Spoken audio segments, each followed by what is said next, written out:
Caleb, dumating ka na pala. Kanina ka pa ba dyan? Kararating ko lang. Nakakatawa ang itsura mo. Para kang nakakita ng multo eh. Nagulat kasi ako na nandito ka na sa loob ng bahay. Tsaka, hindi ka na nasanay sa akin. Epekto siguro to ng lagi akong puyat sa dalawang anak natin. Pareho pa kasing alagain eh. Kaya nga ang sabi ko sa'yo, tama na munang dalawa. Naaawa din kasi ako sa'yo eh. Alam ko kung gaano kahirap ang mag-alaga ng mga bata. Ngayon lang naman yan mahirap dahil mga maliliit pa. Mabuti nga, nandyan ang mga magulang ko para katuwang ko sa pag-aalaga ng mga anak natin habang nasa malayo ka. Kaya nga sobra akong nagpapasalamat sa mga magulang mo eh. Panatag din ako habang nagtatrabaho sa malayo. Oo nga pala, nakasalubong mo ba ang mga magulang ko sa daan? Kaalis lang kasi nila eh. Hindi eh. Dito kasi ako dumaan sa kabila. Meron kasing pinabili sa paring isko sa akin. Idinaan ko muna. Hindi mo pala nakita yung pinsan ko. Sinong pinsan? Hindi ko alam kung nabanggit ko na sa'yo eh. Seaman siya at kabababa lang sa barko. Sa Maynila siya nakatira. Dumalaw lang kina Itay at Inay. Dumaan na rin dito. Wala kang nabanggit tungkol sa kanya. Ang nabanggit mo lang mga pinsan mo na nakatira sa kabilang bayan. Bihira naman kasi namin makita ang pinsan namin yon. Huli ko siyang makita eh. Hindi pa tayo magkakilala. Ito nga palang sahod ko. Kumuha na ako ng panggastos ko ngayong linggo. Ay, sa totoo lang, Caleb, hindi na minsan nagkakasya itong sahod na ibinibigay mo. Sa gatas pa lang at diaper, kulang na to eh. Sabi pala ni Inay, sa'yo mo na lang padedehin ng bata at lampi na lang munang gamitin mo para makatipid tayo. Ipinaliwanag ko na sa'yo, di ba? Nagkakaroon nga ng rashes ang anak natin kapag lampi ng gamit. Maliban pa doon, natatambakan ako ng labada. Sa gatas naman, alam mong wala nang madede sa akin. Pasensya ka na talaga ha. Alam mo naman dito sa probinsya, mababa talaga ang pasahod.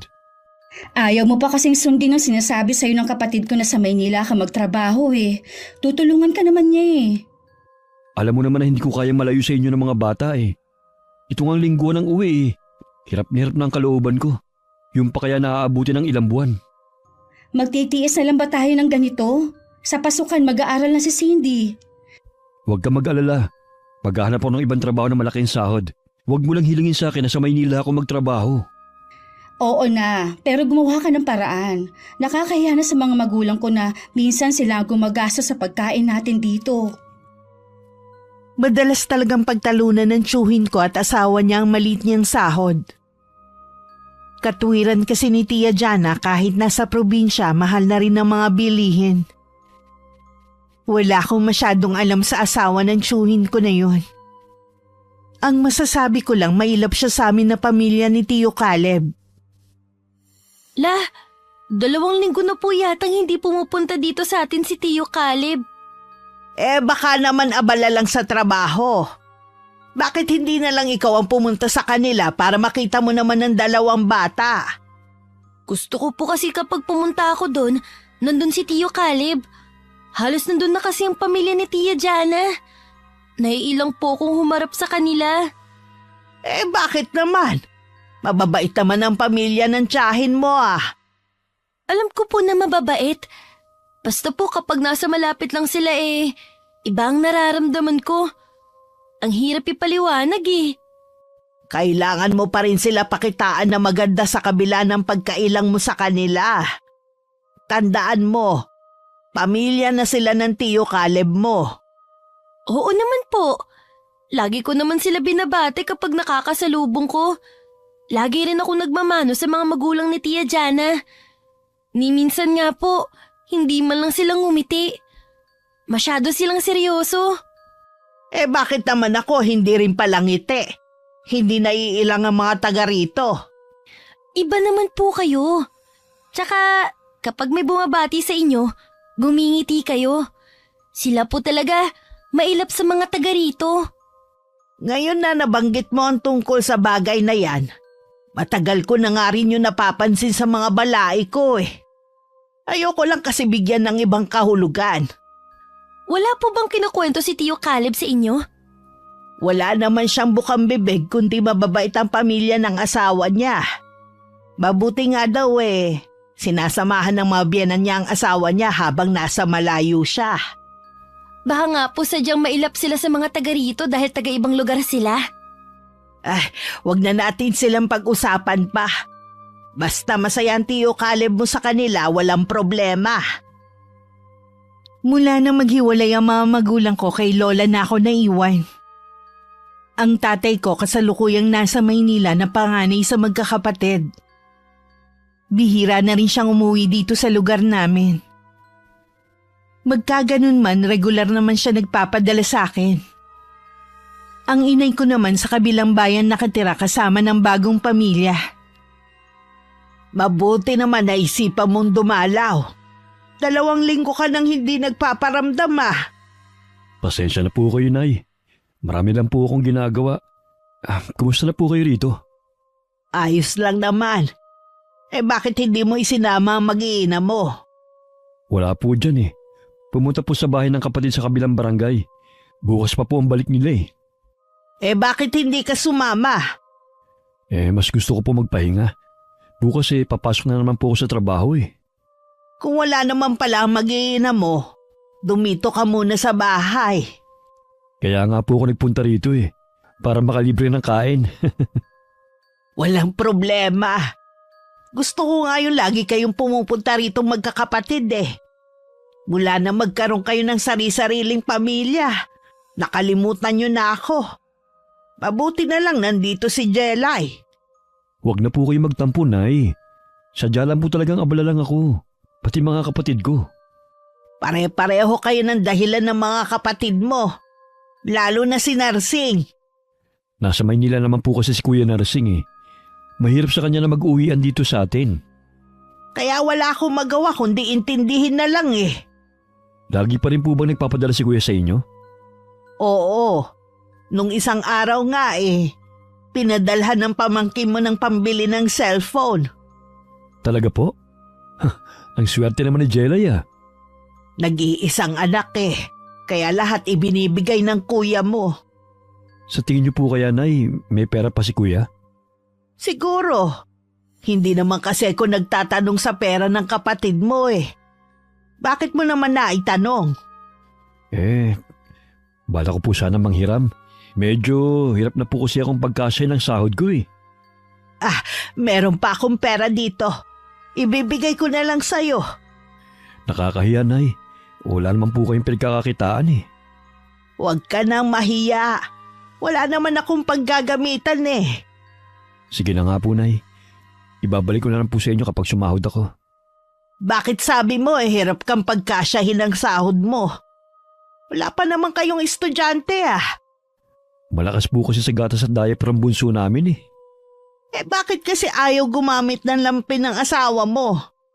Di ba sabi ko sa'yo lagi siyang kumain ng malunggay? Mainam yun para sa nagpapadede. Nahihirapan po kasi maglaba ang asawa ko Tapos nauumay na raw po siya sa purong malunggay.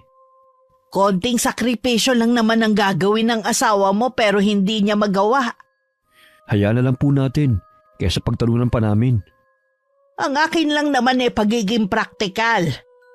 Kailangan nyo rin kasi mag-ipon. Mabuti rin kasi yung sa oras ng kagipitan may madudukot kayo. Talaga pong malit ang sinasahod ko. Mabuti na nga lang po nagbibigay din ng mga biyanan ko. Habang lumalaki ang mga bata, palaki rin ng palaki ang gastos. Kung ngayon hindi na kasya ang sahod mo, paano pa kaya sa mga susunod na araw Yan nga po ang pinagtatalunan namin ni Jana. Gusto niya rin po na sa Maynila ako magtrabaho. Nandun daw po kasi ang kapatid niya na pwede akong tulungan na makahanap ng mapapasukan. Maliliit pa ang mga anak nyo. Para sa akin hindi tama na mapapalayo ka sa kanila. Yun na nga po Ito nga lingguhan ng uwi ko. Nahihirapan na ako. Yung pa kayong lalayo ako. Humingi ka ng tulong sa mga kapatid mo. Baka meron silang maitulong sa'yo sa paghahanap ng ibang trabaho na mas malaking sahod. Nagsabi na po ako sa kanila. Sasabihin lang daw nila ako kapag meron na. Minsan kasi tulungan din yan. Habang hirap sana kayo matuto rin sanang magtipid ang asawa mo. Napapakamot na lang ng ulo si Tio Caleb. Naubusan na rin kasi siya ng ikakatwiran kay Lola. Natuwa naman ako nang malaman kong naroon ng tiyuhin ko. Agad ko namang ipinagmalaki sa kanya ang bago kong cellphone. Ang ganda naman ng cellphone mo. Lakas makasosyal ah. Siyempre naman po. Matagal ko na po yung hinihiling kay tatay eh. Malinaw ba ang camera nito? Oo naman po. Mamaya picture po tayo ni Lola. Sigurado ikaw palang may ganitong cellphone dito sa atin. Ako pa lang po talaga. Naiinggit ka po sa akin ng mga kaibigan ko eh. Ang swerte ko daw. Sila na magkaroon ng ama na tulad po ni Itay. Matanong pala kita, wala ka bang balak na magtrabaho? Sa ngayon po, wala pa po eh. Sabi po kasi ng Itay, samahan ko muna si Lola dito. Sa bagay nga, hindi mo naman kailangan magmadali sa paghahanap ng trabaho eh. Nandiyan naman ang tatay mo. Gusto ko din po syempre magtrabaho. Kaso ayaw pa ni Itay eh. Sinabi ba ng itay mo kung kailan siya uuwi? Sabi niya, dito daw po siya magpapasko. Ang tagal pa nun ah. Alam niyo naman po si tatay, sa sobrang pagiging abala niya, akala niya po lagi mabilis lang ang mga araw. Mabilis lang naman talaga ang mga araw. Kita mo nga oh, parang kailan lang kinakarga lang kita. Ngayon dalaga ka na. Oo nga po, nakakamiss po ang mga panahon na yun. Kapag wala ka namang ginagawa rito, pumunta ka sa bahay. Tulungan mo naman sa pag-aalaga ang tiya Jana mo sa mga pinsan mo. Nang makabawi ka naman sa pag-aalaga ko sa'yo noon. Pumupunta naman ako dun dati. Kaya lang mula nung lingguhan na akong umuwi, hindi ka na pumupunta sa bahay. Lagi ka tuloy hinahanap ni Cindy. Nahihiya po kasi ako sa mga biyenan mo eh. Mababait naman sila eh. Hindi ka naman nila kakagatin. Naiilang po kasi ako sa kanila. Sobrang tahimik kasi nila eh. Ganun lang talaga sila, hindi ka pa nasanay. Kapag hindi po ako busy at walang iuutos si Lola Carlota, pupunta po ako sa bahay niyo. Tsaka madalang na lang silang pumupunta ron. Nanganak na kasi ang hipag ko eh. Baka doon muna sila pansamantala. Pagkatapos pa ng 3 araw bago ko naisip na pumunta sa bahay ni na Tio Caleb. Gusto ko kasing kuhanan ng picture ang mga pinsan ko. Malapit na ako sa bahay nila nang makita ko ang pagdating ng isang lalaki. Bigla akong kinutuban ng hindi maganda kaya hindi na lang ako tumuloy. Ba't nandito ka na agad? Kasi po Lola, wala yatang tao. Saradong-sarado po kasi ang buong bahay eh. Hindi ka ba naghintay kahit sandali? Hindi na po eh. Ikaw talaga napakamainipin mong bata ka. Malay mo may binili lang sandali ang tiyahin mo. Babalik na lang po ako bukas. Sige, ikaw ang bahala. La, meron po ba kayong alam na bagong salta dito sa lugar natin? Wala naman ako nababalitaan. Alam mo naman dito sa atin, mabilis pa sa 4:00 ang balita kapag may dayo. May nakita ka bang bagong mukha dito sa atin? Wala naman po. Naitanong ko lang po kasi nga bihira na lang ako lumabas ng bahay. Kaya nga sabi ng Tio Caleb mo pumasyal ka sa kanila. Bukas po babalik naman ako sa kanila.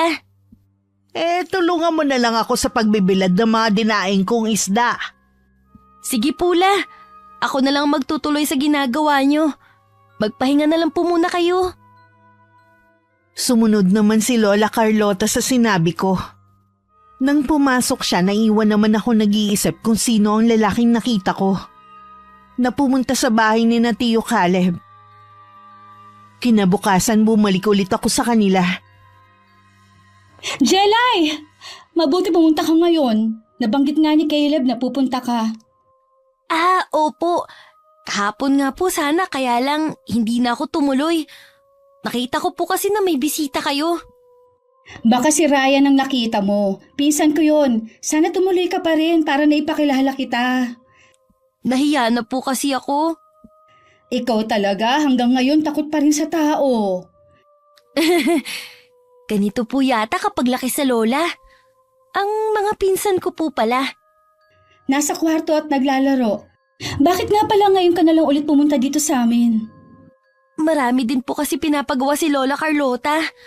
Tsaka nung mga nakaraang araw lagi pong masamang pakiramdam niya. Kaya nga hindi po ako natuloy na maghanap ng trabaho.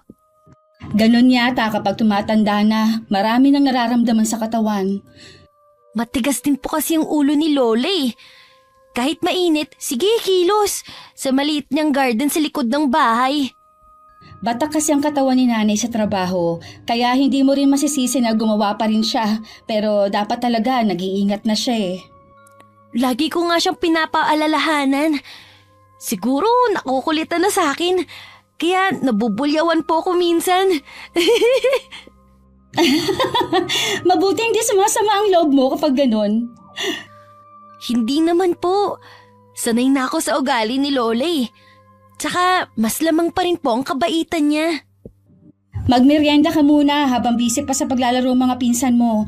Mamaya kukulitin ka ng mga yan, lalo't ngayon ka lang pumunta dito. Namimiss ko na nga rin po sila eh. Ang mga magulang niyo po pala. Sa 1 linggo pa sila uuwi dito. Sinasamahan na muna nila ang kapatid kong bagong panganak. Ganun po ba? Ang sarap naman ng tinapay na to. Masarap talaga yan. Nagustuhan din ni Cindy eh. Dala yan ng pinsan ko. Yung nakita mo, dami pa nga niyang dala eh. Uwian mo rin si nanay ha. Taga saan po ba yung pinsan niyo na yun? Parang ngayon ko lang po nakita eh. Si Iman yun. Kabababala ng barko. Ilang beses sa'yo nakapunta dito dahil nagustuhan niya ang lugar natin. Nagpapaalam nga kung pwedeng magbakasyon dito. Sabi ko ipapaalam ko muna kay Caleb. Saan po ba talaga siya nakatira? At nagustuhan niyang lugar natin? Wala naman pong espesyal dito sa atin eh. Taga Maynila talaga sila. Saan po siya tumitigil dito? Doon muna siya sa bahay nila nanay. Matagal pa kasi bago siya sumakay ulit ng barko eh. Habang nagkukwento si Tia Jana, nakatingin ako sa kanya kaya naman hindi nakaligtas sa paningin ko ang panginginig ng mga mata niya. Pakiramdam ko kinikilig pa siya habang ibinibida ang pinsan niya.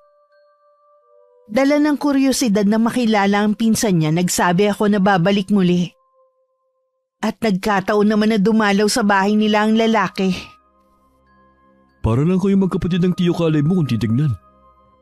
Nabanggit din sa akin noon ni Caleb na siya ang nag-alaga kay Jelay. Madalas pa nga daw silang magkalaro noon. Ah, talaga? Nakakatuwa naman pala.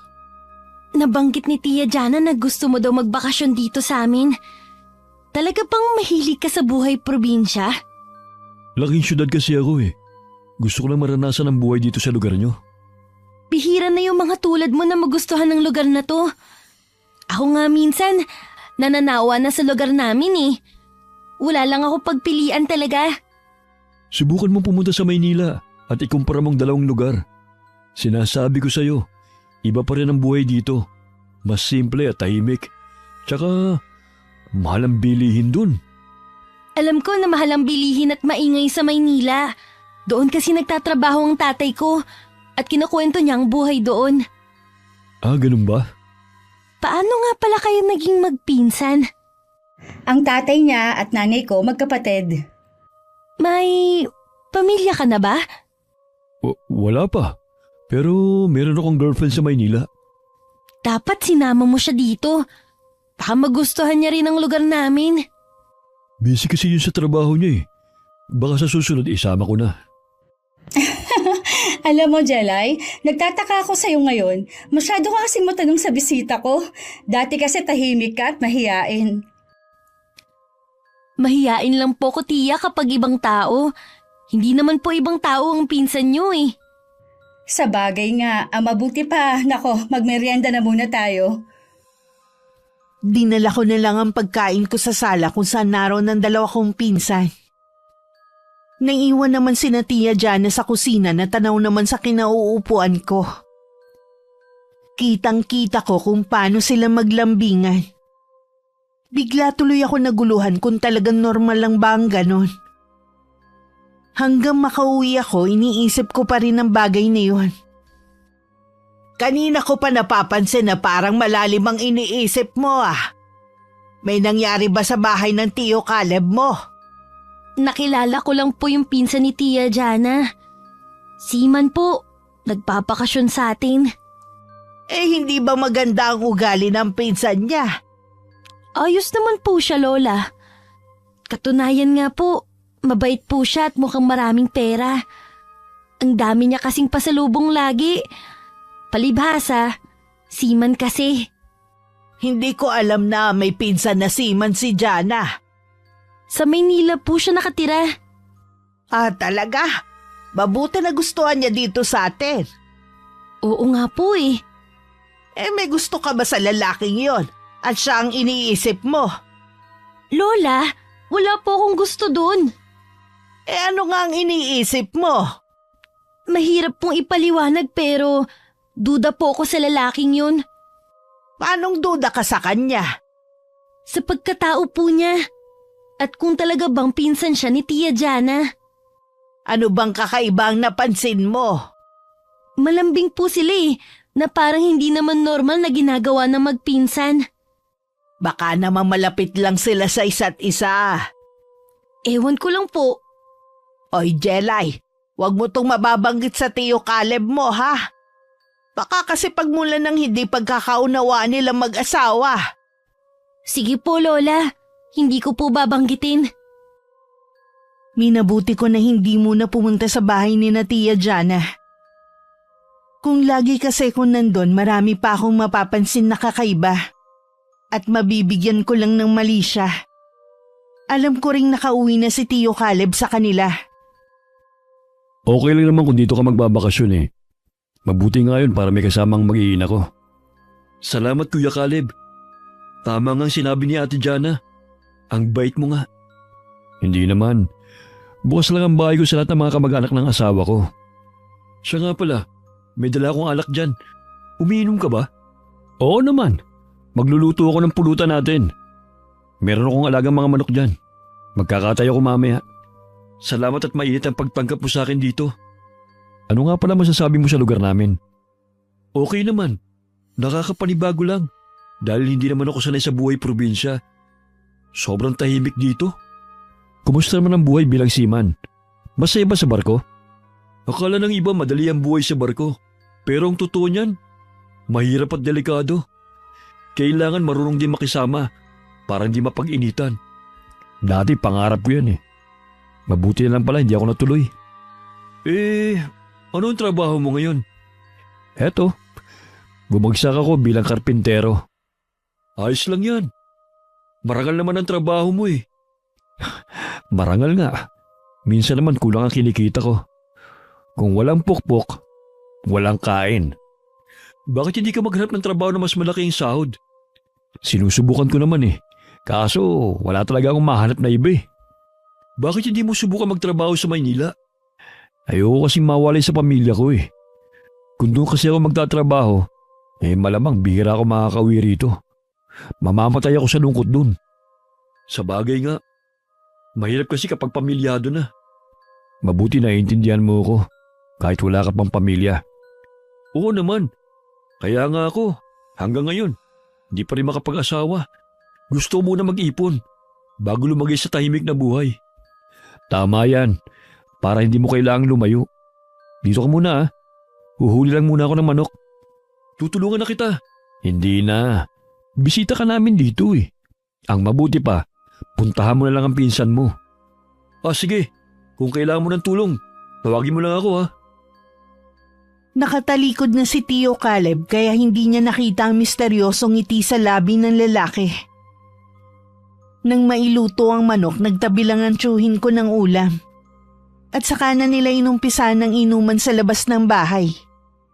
Habang lumanlalim ang gabi, pasarap din ng pasarap ang kwentuhan ng dalawa. Lasing ka na yata eh. Kung ano-ano na kasing sinasabi mo eh. Hindi pa ako lasing. Gaya nga ng sinasabi ko, may boyfriend talaga yung si Jana. Pero ako pa rin ang pinili niya.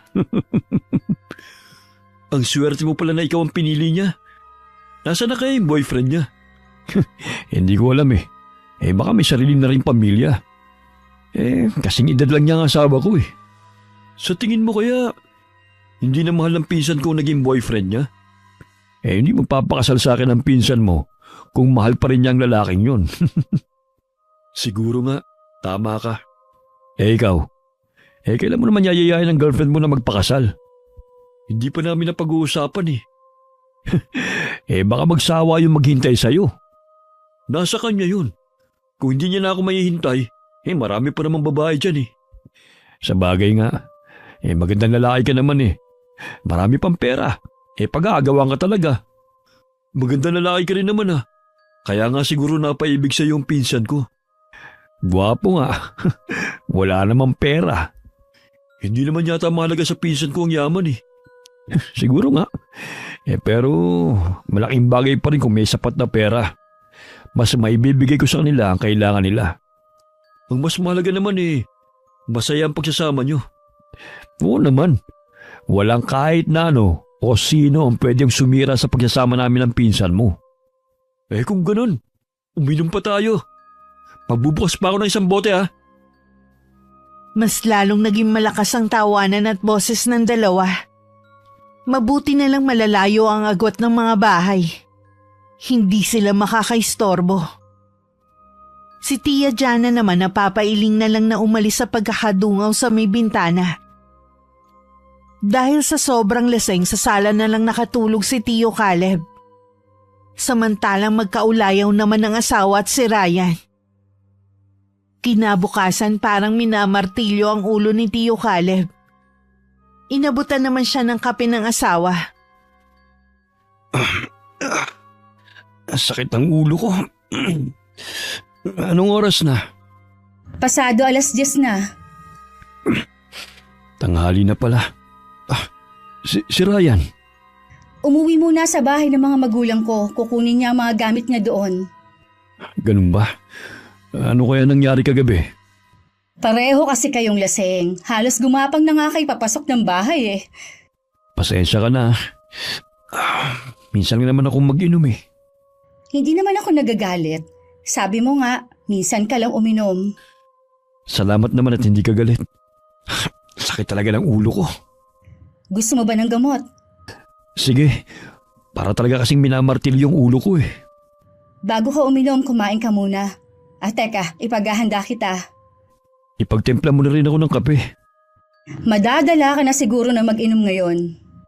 Oh, eto ang kape mo. Hindi na kasi ako sanay uminom eh.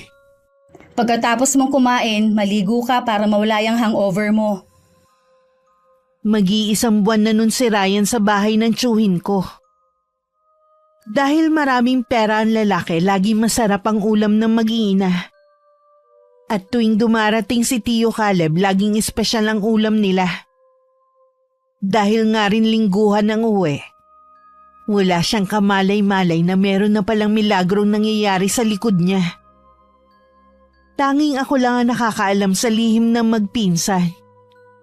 Dahil madalas ko silang makita na gumagawa ng kahalayan. Nandito po pala ang pinsan niyo. Oo. Nagustuhan niya kasi ang lugar natin. Nagustuhan niya pong lugar natin o dahil sa inyo? Hindi kita maintindihan.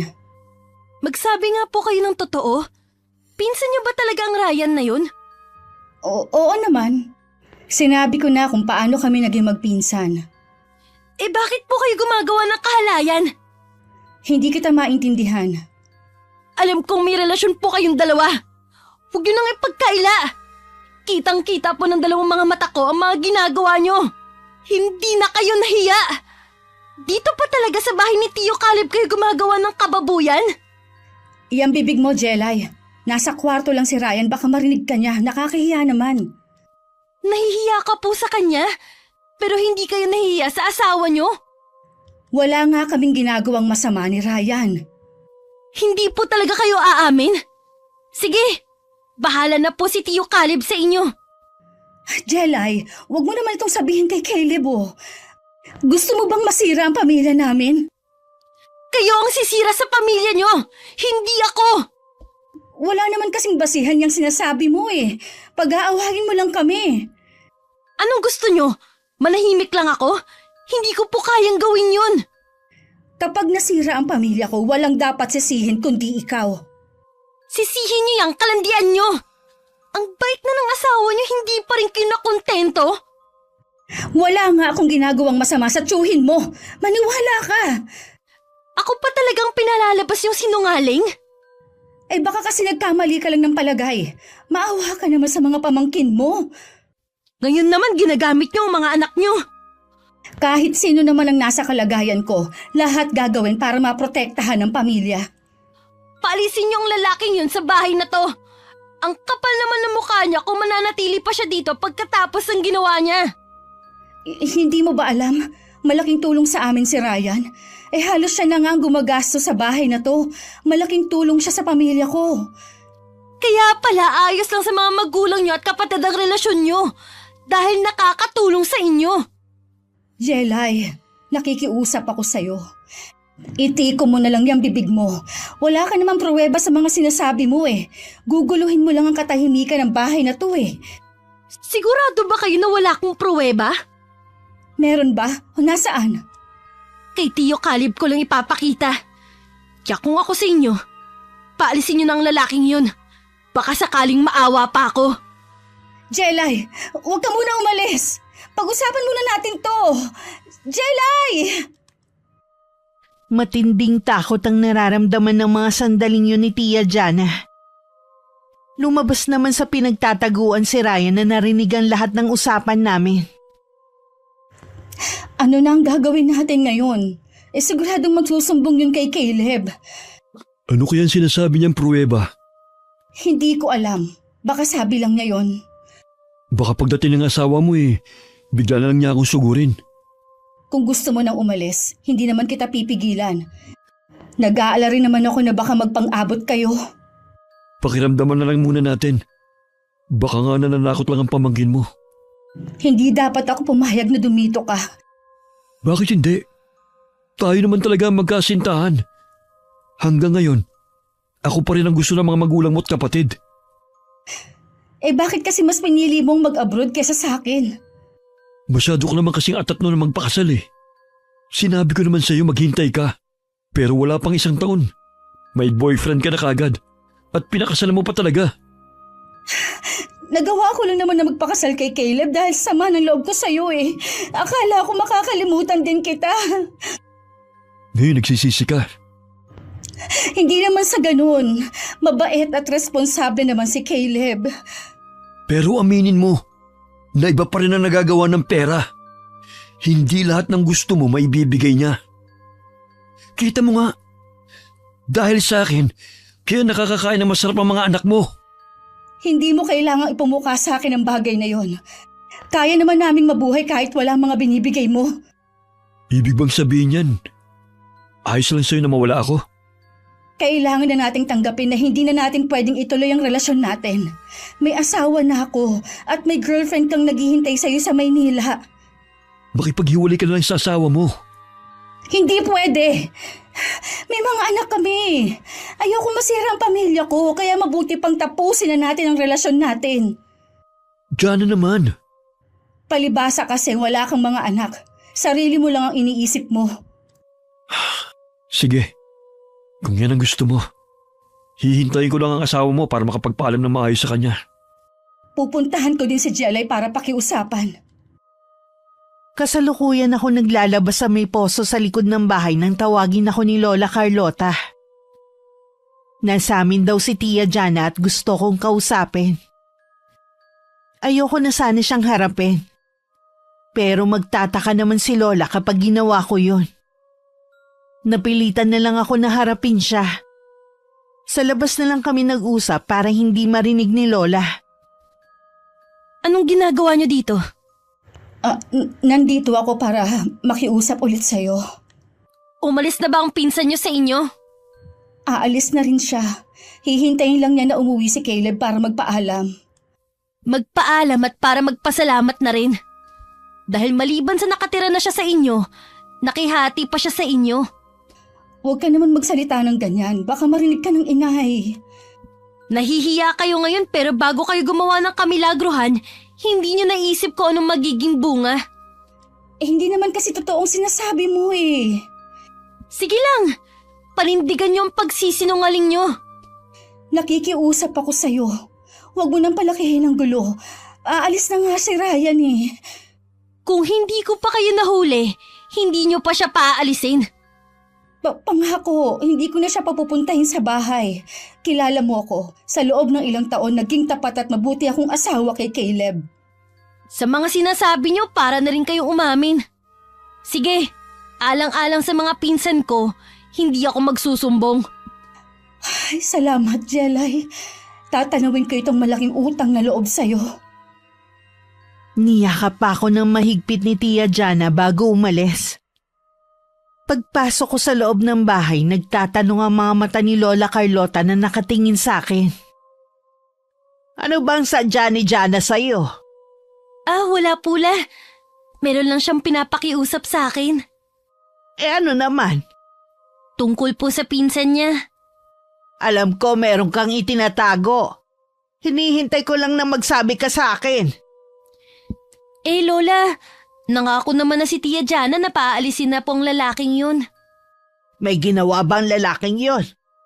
Bakit sabi ni Caleb mabait naman at marunong makisama? Magiging mabait po talaga yon dahil may relasyon sila ni Tia Jana. Dahil sa magpinsan sila? Hindi po sila totoong magpinsan. May relasyon po sila, Lola. Matagal na nilang niloloko si Tio Caleb. Ano ka mo? Totoo ba yan? Kung hindi ko pa sila nahuli, hindi pa sila hihinto sa kababuyan nila. Napakabait na ni Caleb pero nagawa pa rin yun ni Jana. Oo nga po. Lola, ayos lang po ba kayo? Maupo muna kayo. Medyo nahilo lang ako. Ayos na rin naman ako. Hindi ko po mapapatawad ang sarili ko kapag may nangyari po sa inyo. Ano ka ba? Ayos lang sabi ako Mas nag-aalala ako kay Caleb kapag nalaman niya to. Paalis na rin naman po yung lalaki. Siguro po mabuti nang huwag na natin ipaalam pa kay Tio Caleb. Hindi ako sang-ayon sa sinasabi mo. Anak ko ang niloloko ng babaeng yun. Baka po kasi mas malaking gulo pang mangyari kapag sinabi natin. Kung sakali mang magkagulo, walang dapat sisihin kundi ang babaeng yun. Alam din po ng pamilya niya ang tungkol sa relasyon nila. Mga konsintidor din sila. Pagkatapos ng pakikisama ko sa kanila ito pa ang gagawin nila. Paano po kasi nakikinabang din sila sa binibigay ng lalaki? Kung ganon rin lang naman, mabuti pang iwan na lang niya ang anak ko. Tingin ko po mas pipiliin pa rin ni Tia Jana ang pamilya niya. Di sana po sumama na lang siya sa lalaking yun. Mabuti pa nga siguro, pero kailangan iwan niya ang mga apo ko. Kung hindi ko lang po iniisip ang mga pinsan ko, noon pa sana ako nagsumbong. Bigyan na lang po natin ng isa pang pagkakataon si Tia Jana. Ang lagi talagang kawawa ang mga bata. Mananahimik ako. Pero siguruhin lang niya na paaalisin ng demonyong lalaki na yun na gustong sirain ang pamilya nila. Kalma lang po kayo, Lola. Namumula na kayo sa galit Baka kung mapano kayo. Teka lang po, ikukuha ko lang po kayo ng tubig. Ay, sino ba naman ang hindi magagalit sa nalaman ko? Ito na pong tubig nyo. Uminom po muna kayo. Meron ka bang ebidensya laban sa kanila? Meron po, Lola. Nakuhanan ko sila ng video gamit tong cellphone ko. Itago mo lang yan, Apo.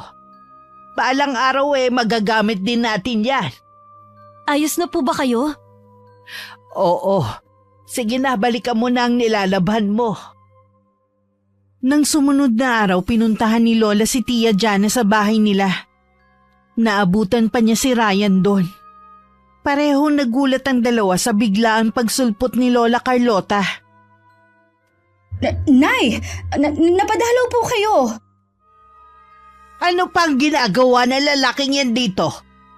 Talaga bang wala nang natirang hiya sa mga pagbumukha ninyo? Alis na rin po si Ryan. Hinihintay lang po niya si Caleb. Gusto po niya kasi magpaalam. Hindi na kailangan. Paalisin mo na siya ora mismo. Pero, Nay... Baka gusto mong pareho ko kayong paalisin sa bahay na to. Huwag mong kalilimutan na ang lupang kinatitirikan ng bahay na to ay pag-aari ko. Huwag na po kayong magalit kay Jana. Aalis naman po ako. Gusto ko lang pong personal na magpaalam kay Caleb at magpasalamat na rin sa pagpapatuloy niya sa akin dito. Pagkatapos ng mga ginawa niyo, haharap ka pa talaga sa anak ko? Ang kapal mo naman. Kunin mo ang mga gamit mo at umalis ka na. Nay, Huwag kang makialam dito. Ikaw lalaki, ano pang hinihintay mo, Pasko? Hindi mo ba narinig ang sinabi ko? Opo. Ayusin ko lang po ang mga gamit ko. Saan ka naman pupunta, Jana? Huwag mo sabihin na tutulungan mo pa ang kabit mo sa pag-aayos ng gamit niya. Nay naman. Hindi ko naman po kabit si Ryan. Hindi kabit? Pero sumisiping ka sa kanya? Huwag mo nang dagdagan ng mga kasinungalingan mo. Baka hindi ako makapagpigil sa'yo kung ano lang ang magawa ko. Hinaan niyo naman po ang boses ninyo. Natatakot ang mga anak ko. Kung hindi lang dahil sa mga apo ko, pati ikaw palalayasin ko na rin. Nay, nakikiusap po ako na sana huwag niyo nang iparating ito kay Caleb. Marami na pong iniisip na problema ang asawa ko. Basta paalisin mo ang lalaking yan dito. At mangako ka na hindi na makikipagkita sa kanya.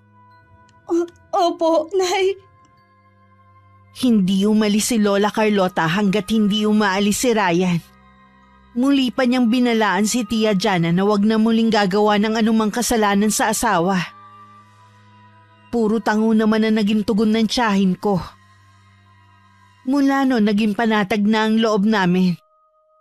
Hanggang bumisita sa amin si Tio Caleb. Mabuti naman na padalaw ka sa akin.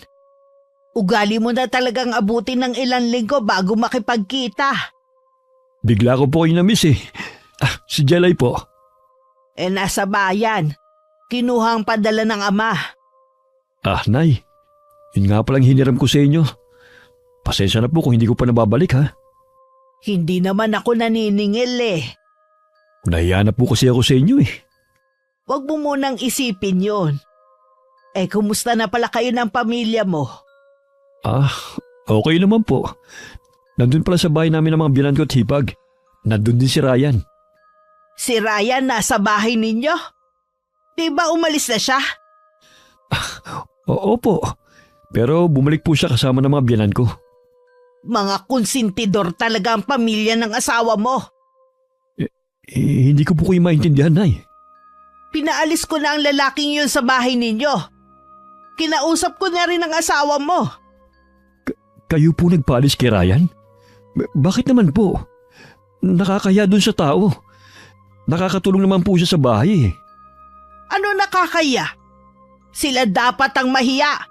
Lalo na ang asawa mo. Ano po bang nagawa nila sa inyo at galit na galit kayo sa kanila? Matagal ka nang niloloko ng asawa mo at ng lalaking yon. Kasabwat pa ang mga biyanan mo sa panloloko sa'yo. Ano pong klaseng panloloko? Hindi totoo na magpinsan sila. May relasyon ng dalawang yon. Ano po? Hindi po magagawa ni Jan ang lokohin ako. Hintayin mo si Jelay. Nasa kanya ang mga pruweba na nagpapatunay na may relasyon ng dalawang yon.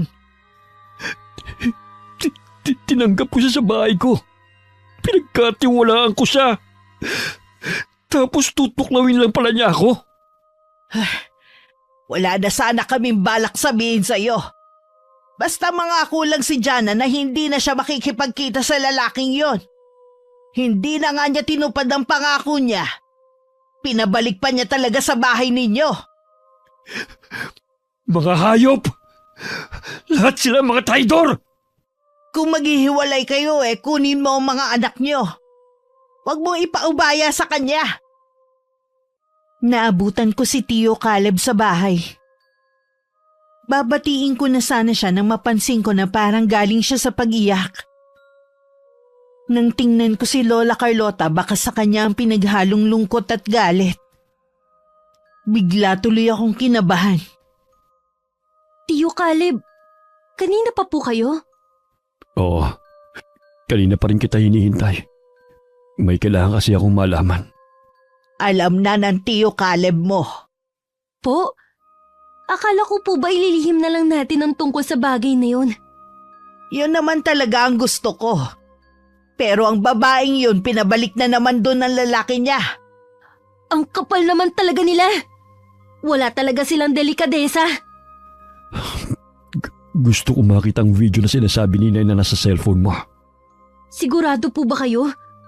Pwede nyo naman na hindi natingnan. Hindi po ba kayo naniniwala sa amin ni Lola na may milagrong ginagawa ang asawa nyo at ang nagpakilalang pinsan niya? Naniniwala ako sa inyo ni Inay. Pero gusto ko talagang makita mismo ng mga mata ko ang kataksila ng asawa ko. Talaga po bang gusto nyo pang makita? Oo naman. Sige na. Ipakita mo na sa akin. Ito po, Tiyo Caleb. Hindi ko naman talaga na-intention silang makuhanan. Nagkakataon lang na tuwing pupunta ako sa inyo, may ginagawa silang hindi maganda. Hayop. Paano nila nagawa to sa akin? Nagpapakahirap ako sa pagtatrabaho. Tapos sila nagtatampisaw sa kasalanan. Kinausap ko siya noon at binigyan ng pagkakataon para sa mga anak niyo. Kinausap din siya ng lola. Nangako siya. Sadya talagang makati ang asawa mo. Huwag ka munang umuwi sa bahay na yon. Magpalamig ka na muna rito. Ayoko na po talagang umuwi ron. Sigurado ako. Pinagtatawanan na nila ako dahil sa katangahan ko. Sobrang bait mo lang po talaga. Sinamantala naman yun ng asawa mo. Ang dami kong tanong tuloy ngayon. Paano ang mga anak namin? Nandito lang po kami, Tiyo Caleb. Hindi ka po namin pababayaan pati mga anak nyo. Alam ko naman yun. Pero hindi lang naman yun ang inaalala ko eh. Pati na rin ang sasabihin ng ibang tao kapag lalaman nilang tungkol sa ginawa sa akin ng asawa ko. Huwag mong isipin ang sasabihin ng mga tao. Taas noo ka pa rin maglalakad sa labas. Ang asawa mo ang dapat magtago dahil sa ginawa nila. Tiyo Caleb, dito po muna kayo habang nag-iisip kayo ng dapat nyong gawin. Tuluyan na ngang hindi umuwi si Tiyo Caleb sa bahay nila. Hindi rin namin alam kung hinahanap ba siya ng kanyang asawa. Hindi rin kasi nila alam na nung araw na yun pupunta ang tiyuhin ko sa amin. Walang araw at gabi na hindi naglalasing si Tiyo Caleb. Bilin lang ni Lola sa akin wag ko siyang aalisan ng tingin. Kawawa naman po si Tiyo Caleb. Nakatulog na sa kalasingan. Ay, ayoko siya nakikita nagpapakalango sa alak pero anong gagawin natin? Yun lang ang paraan para kahit papano makalimot siya. Ni hindi man lang siya naisipang puntahan dito ng asawa niya. Hindi maglalakas loob na pumunta dito si Jana. Ang tapang niyang manlalaki. Pero hindi po niya kayang harapin ang galit sa kanya ni Tiyo Caleb. Yun na nga Hindi man lang niya inisip ang mga anak nila. Puntahan ko po kaya sila doon. Makakatikim po talaga sila sa akin na maanghang na salita. Huwag ka na munang makisali. Baka lalo lang lumala ang gulo. Ikaw pa ang mabaligtad. Hintayin na lang natin kung anong plano ng tiyuhin mo. Sige na nga po. Gusto ko lang kasing makaganti. Ikuha mo na lang ako ng tubig sa palangganita. Pupunasan ko ang tiyuhin mo. Sige po, Lola. Kukuha lang po ako sa kusina. Nagising ako ng alanganing oras. Naalala ko hindi pa pala naghahaponan si Tiyo Caleb. Kahit gusto ko pang bumalik sa pagtulog, bumangon na lang ako. Paglabas ko sa sala, wala ang tiyuhin ko sa may upuan kung saan siya natutulog. Nakita ko rin ang isang bote ng alak sa sahig. Dahil nag-aalala, ginising ko si Lola. Hindi ko na namalaya na nagising siya at uminom pa kagabi. Kaya lang po ako nagising dahil naalala ko hindi pa naghahaponan si Tiyo Caleb. Hindi ko naman po alam na wala na siya dito sa sala. Hindi kaya umuwi siya sa kanila? Baka po naghanap lang ng makakainuman kaya lumabas. Gaya ng ginagawa niya nitong mga huling araw. Sana nga, Apo. Dahil hindi ko alam kung anong pwede mangyari kapag umuwi siya sa kanila. Mabuti pa pong matulog na kayo, Lola. Ako na lang po ang maghihintay kay Tio Caleb. Sasamahan na lang kita. Hindi rin naman ako makakatulog eh. Masama po sa inyong magpuyat. Bumalik na po kayo sa kwarto nyo. Sige na nga. O paano maiwan na kita? Bakit po kayo natitigilan, Lola? Jelay, yung samurai ng lolo mo nawawala. Po, di ba nakasabit lang yun dito sa dingding? Nandito pa yung kahapon nilinis ko pa. Hindi kaya kinuha ni Caleb. Bakit naman po yun kukunin ni Tio? Hindi maganda ang kutob ko kung si Caleb ang kumuha. Baka kung anong gawin niya. Sana naman po mali tayo ng iniisip. Ang mabuti pa po, pupunta ako sa bahay nila. Mabuti pa nga, Iha. Hihingi din ako ng tulong sa mga kapitbahay natin. Mag-iingat ka. Magdala ka ng flashlight.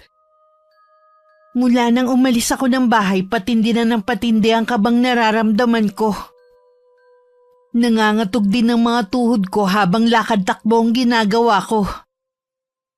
Wala akong kamalay-malay na huli na ang pagdating ko. Kasalukuyan na nangyayari ang isang krimen. Mga hayop kayo! Papatayin ko kayo! Caleb, wag! Maawa ka sa akin! Hindi ko sinasadya! Dapat sa'yong mamatay! Jana! Takbo! Ryan! Maawa ko sa kanya, Caleb. Tama na! Ito pa! Tama lang sa'yong mamatay! Ikaw naman ang isusunod ko! Wag! Maawa ka! Wag! Bumalik ka rito! Hindi mo ako matatakasan! Ate Janet, huwag kang humarang! Isa ka pa! Hinayaan mo manlalaking kapatid mo! Traidor ka rin! Hindi na rin nakagalaw ang hipag ni Tio Caleb nang undayan din siya ng saksak. Ang mga biyanan niya nagising din dahil sa komosyon na nagaganap. Ang anak na lang na si Janet ang naabutan nila sa sala na naliligo sa sariling dugo. Malapit na ako noon na makasalubong ko si Tio Caleb na parang wala sa sariling naglalakad. Habang hawak ang samurai na may bahid pa ng dugo. Tio Caleb, ano pong nangyari? Saan kayo nanggaling? Galing ako sa bahay namin. Patay na si Ryan. At ang hipag ko. Nakatakbo si Jana. Hindi ko alam kung nasaan ang asawa ko. Bakit niyo po ginawa yun? Bakit mo sila pinatay? Patawarin mo ako. Hindi ko alam kung ano nangyari. Para kasing may bumubulong sa akin kanina sa bahay na kailangan kong patay ng asawa ko tang lalaki niya. Hindi ko naman sinasadya na patay ng hipag ko eh. Basta lang siyang humarang sa daraanan ko. Ang mga pinsan ko, ayos lang po ba sila? Puntahan mo sila. Ikaw nang bahala sa mga anak ko. Mahal na mahal ko sila. Saan po kayo pupunta ngayon? Isang malaking krimen ang nagawa ko. Sigurado nakapagsumbong na si Jana. Baka kuyugin ako ng mga tao. Pupunta ako sa estasyon ng pulisya. Kusa akong isusuko ang sarili ko. Kasalanan ko po lahat ng to. Sana itinikom ko na lang ang bibig ko. Hindi sana po kayo nakapatay. Huwag mong sisihin ang sarili mo. Wala kang kasalanan. Tama lang ang ginawa mo. Ikaw nang bahala kay inay, ha? Pakisabi mahal na mahal ko siya. Patawarin niya ako. Naging mahina ako. Kailangan ko nang umalis. Tio Caleb! Panginoon, patawarin niyo po siya sa nagawa niya. Nadatnan ko na marami ng tao sa bahay. Naroon na rin si Kapitan at mga tanod. Nang sumilip ako sa loob ng bahay, naroon na si Tia Jana na tulala lang na nakaupo. Ang mga magulang naman niya umiiyak habang nasa harapan ng bangkay ng anak. Minabuti ko na umuwi na muna sa bahay. Halos himatayin si Lola nang malaman niya ang nangyari. Bakit mo yun nagawa, anak ko? Kasalanan po to ni Tia Jana. Kung nakontento lang sana siya kay Tio Caleb, hindi na sana aabot sa ganito. Siya ang nagdala ng kamalasan sa anak ko. Sabi po ni Tio Caleb, susuko siya. Sa estasyon ng pulis na lang po natin siya puntahan. Maghanda na tayo para kapag lumiwanag na aalis na tayo. Pinapasabi po pala ni Tio Caleb, mahal na mahal daw po niya kayo. Mahal ko rin siya. Lahat sila magkakapatid at kayong mga apo ko. Ano po kayang magiging reaksyon ng mga balain niyo sa atin? Inaasahan ko na magagalit sila sa atin. Ako ang bahala sa kanila. Kung hindi rin po nila kinonsinti ang ginawa ng anak nila, hindi makakapatay si Tio Caleb at hindi madadamay ang anak nila. Naaawa din po ako sa kapatid ni Tia Jana. Alam ko po kasi marami siyang anak at walang asawa. Diyos ko, kung pwede lang sanang ibalik ang nakaraan para wala nang madamay. Hindi ko po maiwasan na makonsensya. Kung nanahimik na lang sana ako. Hindi rin tama kung nananahimik ka. Ano, habang buhay na lang nilang lolokohin ang anak ko? Kaya lang po, mas grabe ang nangyari ngayon. Alisin mo na sa isip mo ang bagay na yan. Wala kang kasalanan. Hindi pa rin ako matahimik sa kabila ng sinabi ni Lola Carlota. Nakatanaw lang ako sa may bintana habang hinihintay ang pagliwanag ng paligid. Dahil sa lalim ng iniisip ko, namalayan ko na lang niyayaya na ako ni Lola na umalis. Pagdating sa presinto, tuluyan na kaming napaiyak. Ano pong ginagawa niyo rito? Gusto kita makita, anak. Kumusta ang kalagayan mo rito? Okay lang po ako dito, Nay. Tama lang po na nandito ako. Alam ko na hindi mo kagustuhan na nangyari. Huwag mo sisihin ang sarili mo. Nakapatay pa rin po ako at kailangan ko po yung pagbayaran. Tanggap ko na po ang kapalaran ko. Huwag ka mawala ng pag-asa. Lagi ka lang tumawag sa may kapal. Opo, Nay. Hindi ako makakalimot sa kanya. Ikaw, Jelay, huwag ka nang umiyak dyan. Ayoko pong makulong kayo. May kasalanan ako na dapat kong pagbayaran. Huwag na kayong mag-alala sa akin. Sa totoo lang, mas gumana ang pakiramdam ko ngayon kesa nung lagi akong uminom ng alak. Ingatan mo ang sarili mo dito, ha? Lagi ka naming dadalawin. Si Jana po kaya kamusta na? Mula ngayon ayoko na mababanggit ang pangalan ng babaeng yon. Ituring mo na siyang patay. Nang matapos ang oras ng dalaw, umuwi na rin kami. Kinukumusta rin kami ng mga kamag-anak namin. Lahat sila galit kay Tia Jana dahil siya ang sinisisi nila sa nangyari. Makalipas ang 1 linggo, pinuntahan ni Lola Carlota si Tia Jana sa bahay nilang mag-asawa. Ang kapal naman ng mukha mo para hindi pa umalis sa bahay na to. May karapatan po ako dito.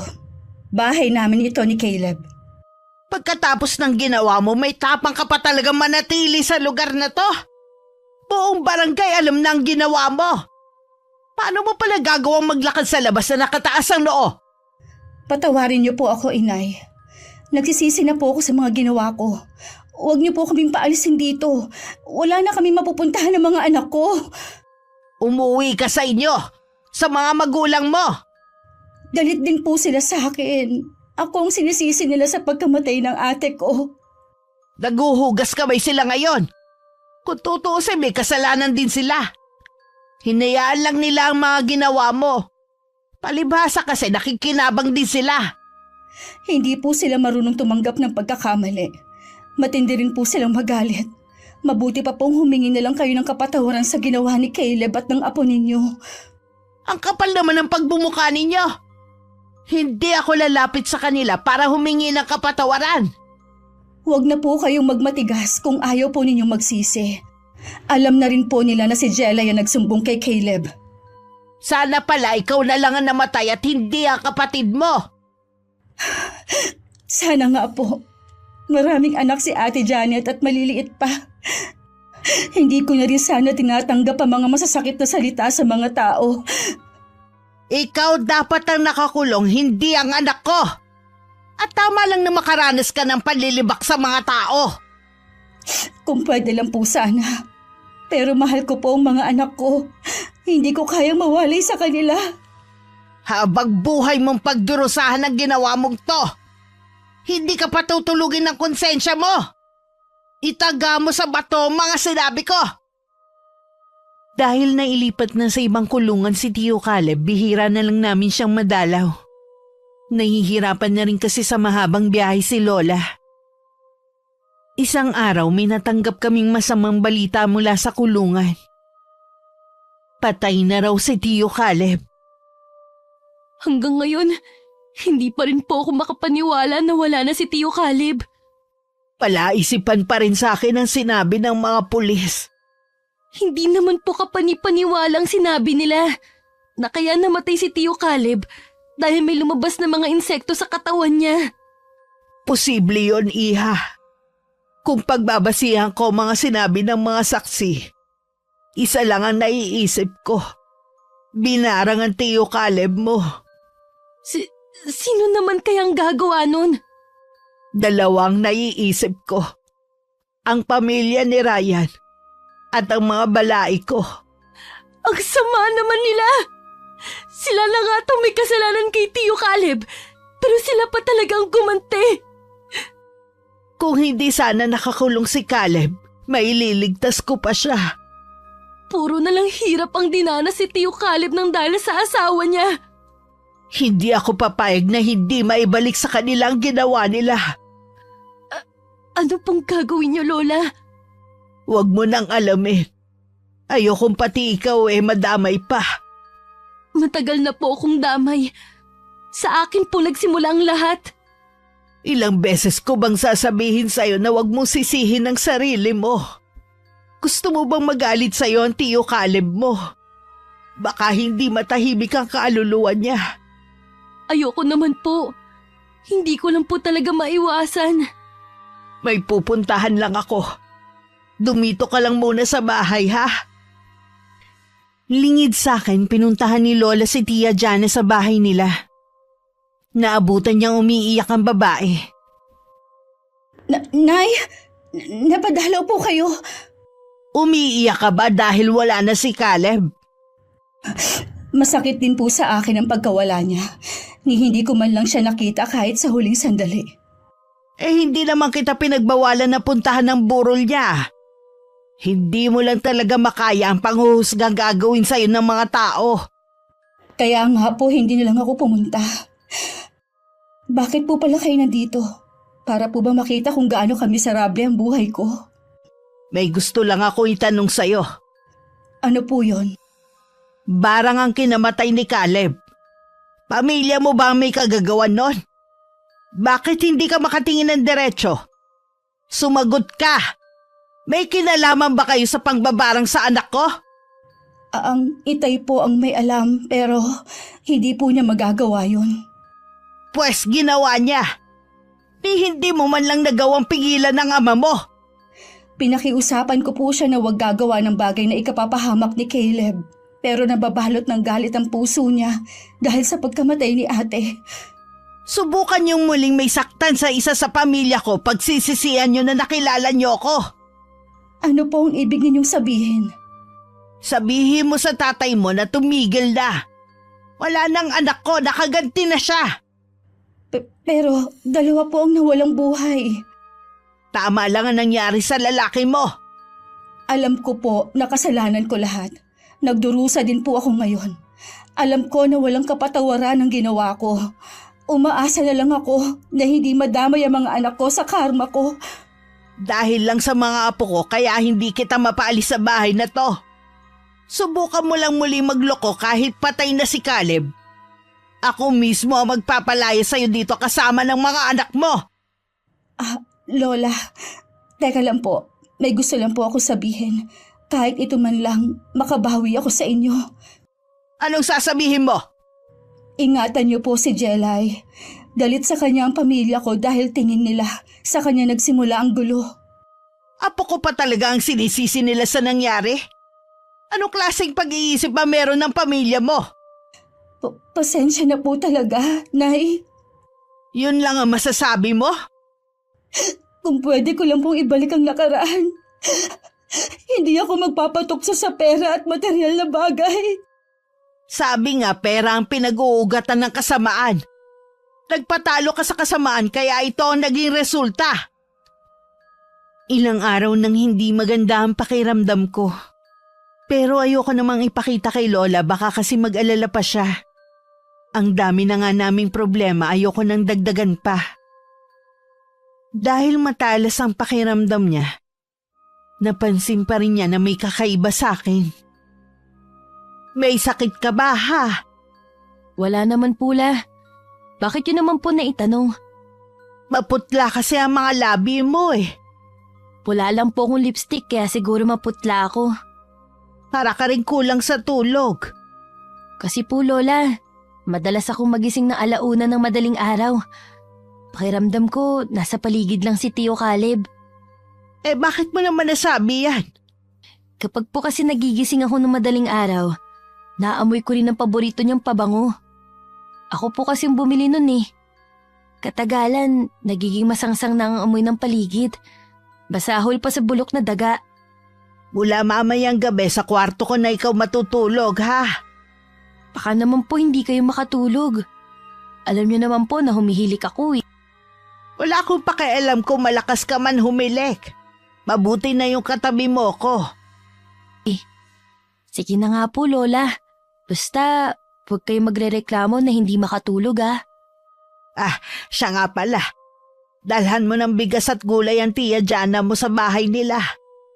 Ibig po bang sabihin yan, hindi na kayo galit sa kanya? Galit pa rin at hindi basta mabubura ang nagawa niya. Kaya lang hindi ko rin matiis na hindi sila tulungan dahil sa mga apo ko. Sa bagay nga po, kahit ako naawa sa mga bata eh. Eh di po ba pinagbawalan na kayo ni Itay na magkaroon ng connection kay Tia Jana? Baka malaman nila na tumutulong kayo. Magalit sila. Wala naman silang magagawa kahit magalit pa sila sa akin eh. At isa pa, kadugo ko pa rin ang mga apo ko. Balang araw matatanggap din nila ang mga bata. Tsaka wala naman silang kasalanan sa nangyari. Mabuti ka pa, malawak ang pangunawa. Hindi katulad ng Itay at mga tsuhim mo. Masyado silang nabulag sa galit. Katwiran po kasi ng Itay, naghiwalay sila ni Inay hindi dahil sa pagtataksil. Iba-iba rin naman ang kapalaran ng tao eh. Sige na, lumakad ka na para hindi ka abutin ng mainit na sikat ng araw. Sumunod na ako sa utos ni Lola. May kabigatan din ang dala kong bigas at mga gulay. Nagulat naman ang tiyahin ko na makita ang mga dala ko. Ipinadala ni Lola Carlota dito sa inyo. Salamat. Tuloy ka muna. Ang totoo niyan, wala na nga akong isasaing mamaya eh. Buti dumating ka. Saan kayo kumukuha ng panggastos nyo? Tumatanggap ako ng labahin. Dito ko na lang dinadala para kahit papaano mabantayan ko pa rin ang mga bata. Sana maging aral na ang nangyari sa inyo. Binigyan kayo ng pangalawang pagkakataon para ayusin ang buhay niyong mag-iina. Huwag niyo na sanang sayangin. Yun nga lang, hindi ko alam kung paano mag-uumpisa muli eh. Wala na kasi akong natatanggap ng suporta sa pamilya ko. Galit din ang pamilya mo sa akin. Kung alam mo lang kung paano ko kapala ng mukha ko kapag nakikiusap ako sa mga taga rito na ako na lang ang kunin nilang labandera. Kung gusto nyo, kukunin ko na muna ang 2 bata. Maghanap muna kayo ng trabaho sa bayan. Yun lang maitutulong ko. Talaga? Tutulungan mo ako sa pag-aalaga ng mga anak ko? Oo. Nangako kay Tio Caleb na hindi ko pababayaan ang mga anak niyo. Yun din siguro ang dahilan kung bakit siya nagpaparamdam sa akin. Salamat sa'yo, Jelay, ha? Hindi ko tatanggihan ang tulong na inaalok mo. Ginagawa ko to para kay Tio Caleb at sa mga bata. Hanggang ngayon, galit pa rin ako sa inyo. Hindi ko alam kung kailan kita mapapatawad. Hindi kita mamadaliin na patawarin ako. Patutunayan ko na nagbago na ako at sa mga anak ko na lang iikot ang mundo ko. Mabuti naman. Paano, alis na ako? Dalhin mo na lang ang 2 bata sa bahay. Doon ko na lang sila alagaan. Hindi ko rin kasi pwede na iwan si Lola. Nang makauwi ako sa bahay, ang sakit ng ulo ko na parang binibiyak. Uminom na agad ako ng gamot pero hindi pa rin nawawala. Ang huling natatandaan ko, tinatawag ako ni Lola pero parang napakalayo ng boses niya. Nagkakamalay na po siya. Nauuhaw po ko. Gusto ko po ng tubig. Ako na po ang kukuha sa kusina. Kumusta na ang pakiramdam mo, Apo? Pagod na pagod po ang pakiramdam ko. Masakit din po ang ulo ko. 3 araw ka na kasing natutulog dahil sa taas ng lagnat. Po, ang natatandaan ko po tinatawag niyo ko. Nawalan ka ng malay noon. Kahapon pa dito si Jana at mga bata. Dito ko na lang muna sila pinatigil. Ano pong mga nakasabit na yan sa bintana? Mga pangontra yan, para walang makapasok na elemento. Masyado ka kasing nangihina eh. Heto ng tubig mo, Jelay. Kaya mo bang umupo? Oo, masakit na nga ang likod ko Siguro dahil sa mahabang pagkakahiga. Inumin mo muna ang tubig mo at titignan ko ang likod mo. Ano po kayang sakit ko, Lola? Hindi pangkaraniwan. Na kahit doktor hindi ka kayang pagalingin. Ubusin mo muna ang tubig mo. Ayoko na po. Parang masakit na mahapdi ang likod ko. Itaas mo ang damit niya, Jana. Opo, Nay. Ano yan? Ano meron sa likod ko, Tia Jana? Hindi ko rin alam kung ano yung nakadikit sa likod mo. Para yung mga malalaking ugat na pumipintig-pintig. Lola, ano pong nasa likod ko? Ang bilog na nasa gitna ay mga insekto. Hinihigop nila ang dugo mo sa katawan bago sila lalabas. Napakatalino ng gumawa nito. Hindi kanya nilagyan ng sugat sa katawan. Pero ito ang ginawa niyang sakit mo. Lola, may bumabarang ba sa akin? Binanggit niyo kasi ang insekto Ganun na nga, Apo. Huwag ka mag-alala. Hindi kita pababayaan. Lahat gagawin ko para hindi ka matulad sa Tio Caleb mo. Marunong po kayo manggamot, Nay? Oo, pero matagal ng panahon nang huli ako makapanggamot. Ibabalik ko sa taong yun ang ginawa niya sa apo ko. Kung kinakailangang ubusin ko lahat ng lakas ko. Ang mga sumunod na pangyayari ay hindi ko na alam. Nawalan na naman kasi ako ng malay. Si Lola Carlota naman nagsagawa ng orasyon. At pilit hinahanap sa kanyang isipan ng taong bumabarang sa akin. Nagtagumpay naman siya na makita ang taong yon na walang iba kundi ang ama ni Tia Jana. Magbabayad ka sa ginawa mo sa anak ko at apo. Matitikman mo ang bagsik ng sarili mong sumpa. Ibabalik ko sa'yo. Tanggapin mo! Umusal ng mga salitang Latin si Lola Carlota. Makailang ulit niya yung binigkas hanggang maramdaman na niya ang pagkatalo ng kalaban. Nay! Si Jelay po, tumitirik ang mga mata! Huwag kang susuko, Jelay! Nandito lang kami, ha? Lumaban ka, Jelay! Makalipas ang ilang sandali, bumalik na sa dati ang pakiramdam ko. Nasa tabi ko pa rin si Tia Jana na bakas ng labis na pag-aalala. Si Lola naman may luha pa sa mga mata habang nakatingin sa akin. Magaling ka na, Apo. Nagtagumpay akong pagalingin ka at alisin ang sumpang nagpapahirap sa'yo. Talaga po. Akala ko matutulad ako kay Tio Caleb. Salamat po, Lola, pinagaling niyo ko. Hindi yun mangyayari sa'yo. Naagapan ko sana siya kung wala siya sa kulungan noon. Patawarin niyo po sana ako dahil hindi ko kayang pigilan ng itay noon. Takot kaming magkakapatid sa kanya, maging ang inay. Ang tatay niyong mambabarang? Oo, Jelay, nasa lahi nila yon. Kaya siguro gano'n na lang din ang galit niya. Dahil si Ate Janet sana ang magmamana ng kaalaman niya. Ako kasi at ang iba pa naming kapatid tumanggi sa kagustuhan niya. Mas gugustuhin ko pa rin kasi na maging normal ang buhay ko kesa magpailalim sa kapangyarihan ng pangbabarang. Tama ang naging desisyon mo. Alam ko rin matagal ka nang napatawad ni Caleb. Patawarin mo na rin ang sarili mo. Opo, Nay. Sana din balang araw mapatawad niyo rin po ako. Mabait si Lola Carlota. Bigyan mo lang siya ng panahon. Mula no naging mas magaan na ang pakikitungo namin kay Tia Jana. Hindi man nagsasalita ang Lola. Alam kong pinatawad na niya ang babae. Ganon din ako. Minsan wala sa laki at bigat ng kasalanan. Kung talagang gustong magpatawad. Wakas. Okay, shoutout po tayo. Shoutout kay Inang Ausa from Batangas City. Amor Rada from Riyadh. Norma Dalnay na laging nakikinig, hello. Hello kay Julius Deloro at sa Deloro family at Gonzaga family.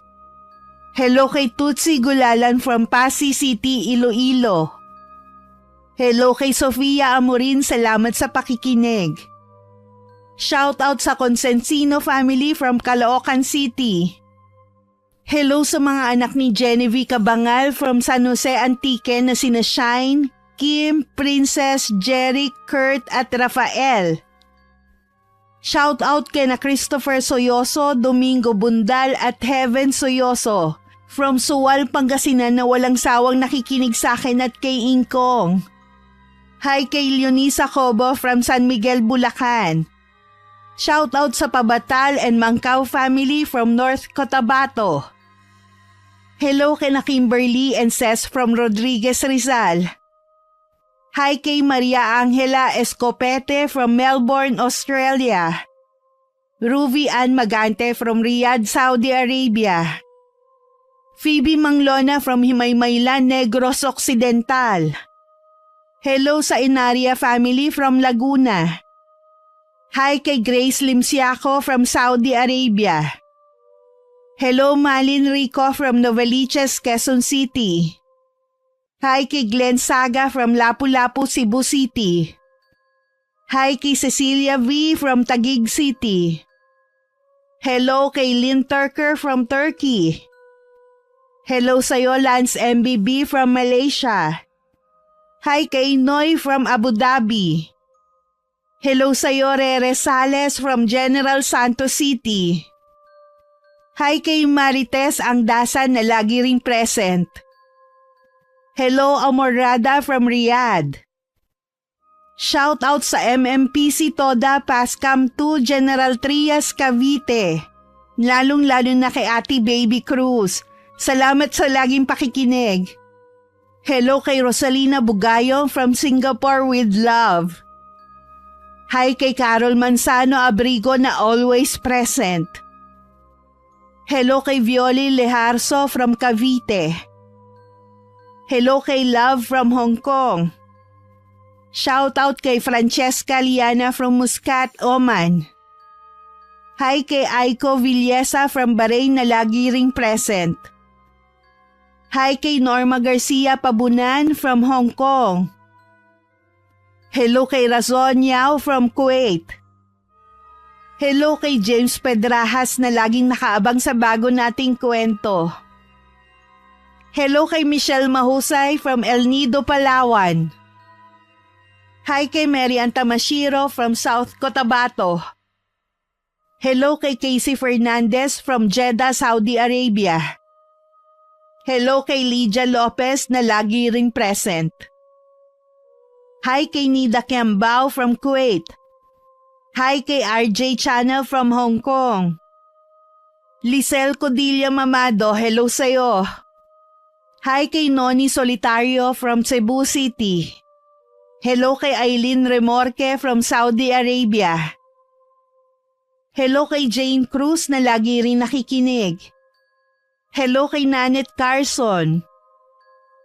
Hello kay Joffer Garcia from Al Fayrouzi Salon, Qatar. Maraming salamat po sa pagsuporta nyo at pakikinig. Hanggang sa susunod, ingat, God bless.